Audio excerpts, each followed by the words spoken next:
Hello pong muli. Face sign and symptoms pa rin po tayo. Feeling of heat of the face, number 3. So kung may damp heat in the spleen, ang mararamdaman po ay a feeling of heat of the face, may sticky taste, thirst with no desire to drink dahil may damp, a feeling of fullness of the epigastrium, epigastric or abdominal pain. So for po ang appetite, a feeling of heaviness of the body. Basta tandaan po natin pag may heaviness kasi may damp eh. Nausea, vomiting, loose stool, with offensive odor. Kasi heat.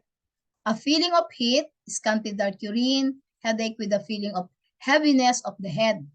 Dull yellow complexion, bitter taste, red tongue with sticky yellow coating. Then slippery rapid pulse. Ito po yung sabi nila parang ang bigat-bigat ng pakiramdam. Yan po yan, yung mga damp heat na yan. Mabigat na nainitan. Spleen heat. A feeling of heat of the face. So, red and dry lips. Ayun, yung mga lips na laging nagda-dry.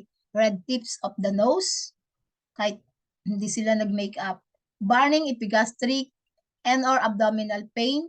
Excessive hunger. Lagi itong nagugutom. May mouth ulcer. Yan, nakikita po niyo parang may sugat-sugat sila sa mga gilid ng kanilang lips. Thirst, dry stool, a feeling of heat, scanty dark urine, yellow complexion, red tongue with dry yellow coating. Ang pulse po niyan ay overflowing rapid. Pag spleen yin deficiency with empty heat, so ang nararamdaman po, feeling of heat of the face in the afternoon and evening. So wala silang ganang kumain, for indigestion, retching, gowning, hunger, loss of appetite, slight epigastric pain. Dry po yung mouth at saka lips. Dry din yung stool. So thin body. Sallow complexion with red tip of the nose.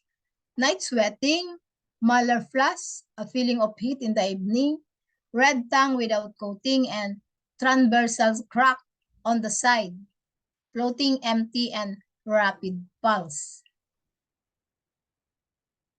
Pag yin fire naman po, so feeling of heat of the face, pero malamig ang kanilang mga limbs. Slightly red face or pale face with floating red color on the cheeks.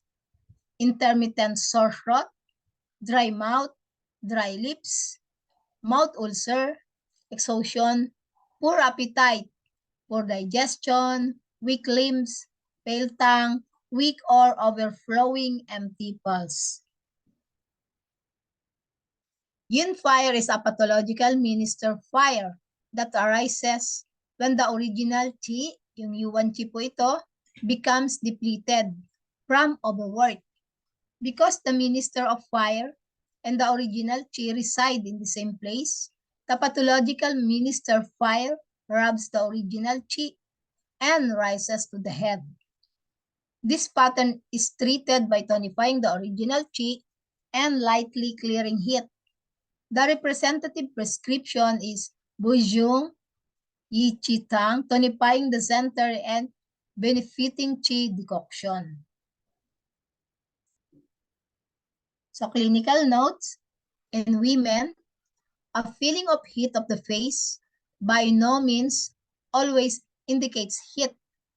And women, a feeling of heat of the face contradicting other symptoms and signs is very common. In particular, it may be due to simultaneous deficiency of kidney yin and kidney yang, empty heat from blood deficiency, or yin fire. Thank you po for your attention.